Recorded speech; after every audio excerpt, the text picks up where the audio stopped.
بسم الله الرحمن الرحيم. وإذ أخذ ربك من بني آدم من ظهورهم ذريتهم وأشهدهم على أنفسهم ألست بربكم قالوا بلى شهدنا أن تقولوا يوم القيامة إنا كنا عن هذا غافلين أو تقولوا إنما أشرك آباؤنا من قبل وكنا ذرية من بعدهم أفتهلكنا بما فعل المبطلون وكذلك نفصل الآيات ولعلهم يرجعون واتل عليهم نبأ الذي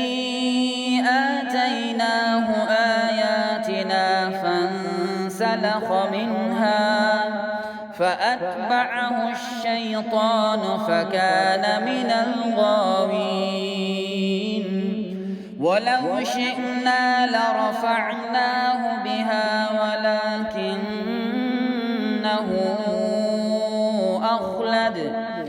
ولكنه أخلد إلى الأرض واتبع هواه فمثله كمثل الكلب إن تحمل عليه يلهث أو تتركه يلهث ذلك مثل القوم الذين كذبوا بآياتنا فاقصص القصص لعلهم يتفكرون ساء مثلا القوم الذين كذبوا بآياتنا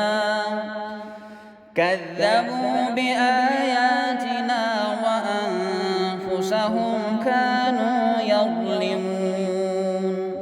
من يهد الله فهو المهتدي ومن يضلل فأولئك هم الخاسرون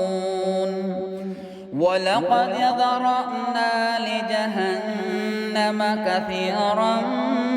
من الجن والإنس لهم قلوب لا يفقهون بها ولهم أعين لا يبصرون بها ولهم آذان لا يسمعون بها أولئك كالأنعام بل هم أضل أولئك هم الغافلون ولله الأسماء الحسنى فادعوه بها وذروا الذين يلحدون في أسمائه سيجزون ما كانوا يعملون وممن خلقنا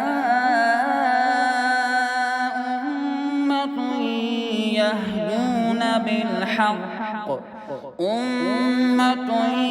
يهدون بالحق وبه يعملون